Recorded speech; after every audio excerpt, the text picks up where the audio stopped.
All right, now a new book dealing with the workplace called How to Build a Happy Sandpit uses an interesting analogy, of employees in businesses being like children in a sandpit. They sometimes play well together and build sandcastles until that single little naughty one who won't share the spade and bucket, or another one kicks the sand in someone else's face or causes another one to cry. The sandpit's not really okay.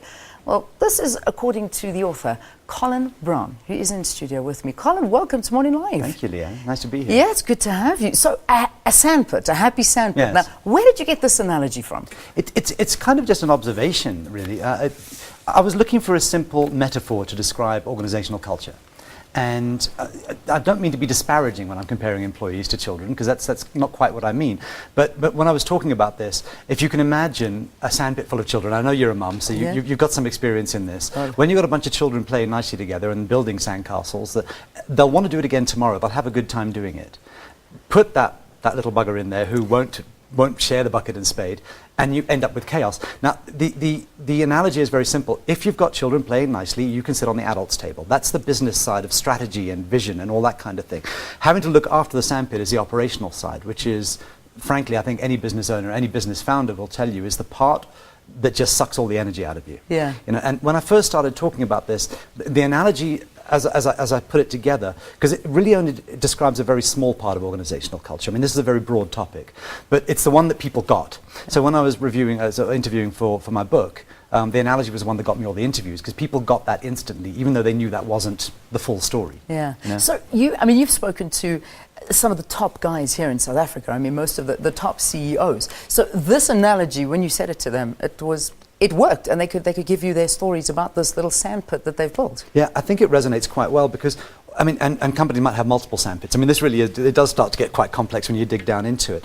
But I think they all understood very simply that, and it's a growing sense of awareness in business, that the operational side of your business, the processes, all of those sorts of things are things that we've worked on, and we've developed great billing systems and great, ordering systems and this, that, and the other.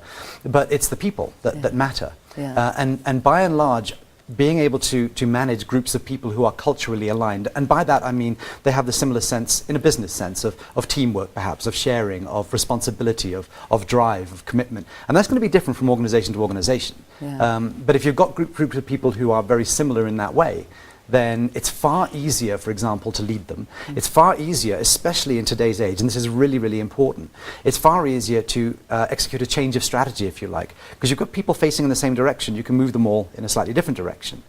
So a new product, a new thing in the market, a new challenge or whatever. Funnily enough, Raymond Ackerman's facing this at Pick and Pay with the arrival of Walmart. And he's getting scrappy again, facing for the fight of his life. At 82, he's remarkable. Yeah. He still goes to work every day in his suit and tie, even though he doesn't have a real role there anymore, because the chairman is now his son and so on.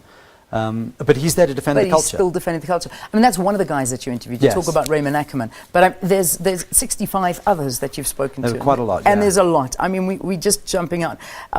Julia Raffaelli from the Fascinating, lovely woman, an amazing Alan leader. Craig, who is, I mean, in himself is amazing. Eric Fenter. There's so many. Michael Jordan, who we had on the program a while ago. Now that must have been an interesting guy to chat Michael is quite hard, and back in the day when he was in FNB, because this is going back probably last year now, the end of last year. And yeah, Michael built something really special at FNB. I really do think he did. Yeah. I think what he managed to define there is this sort of a broader sense of purpose.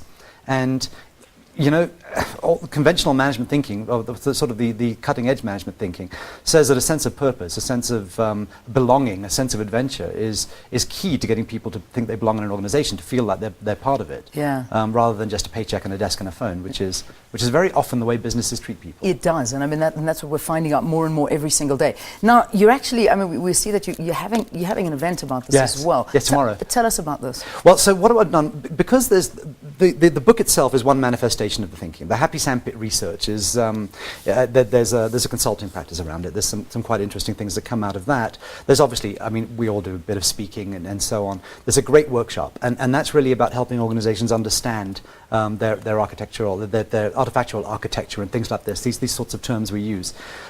Tomorrow evening at the venue at Melrose Arch in Johannesburg here, we're going to launch that.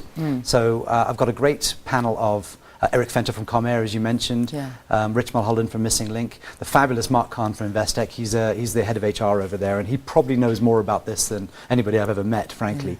Alison Treadaway from Striata, and Anthony Kinnear from the Formula One Technologies, which is this ultra-fast growing office automation company. Yeah.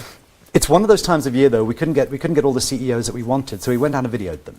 Oh, so brilliant. we've got this great movie of Alan Knock-Craig, Ivan Epstein from Sage, Reg Lascaris from Hunt Lascaris fame, and several others. Excellent. So this is happening. Go and visit the website, happysandpit.com, and you'll be able to find out all about what this is about. But besides that, in bookstores around the country. It's available off of happysandpit.com as well right now. Okay, good. It'll be available tomorrow night if you'd like to come along. Excellent. If they'd like to find out more, as you say, www.happysandpit.com. Excellent. Colin, thank you for joining us. Thank you very Interesting much. concept. So, how to build a happy sandpit. Visit the website. Find out everything you need to know about that. Colin Browne, the author and creator of this. All right, let's take a break.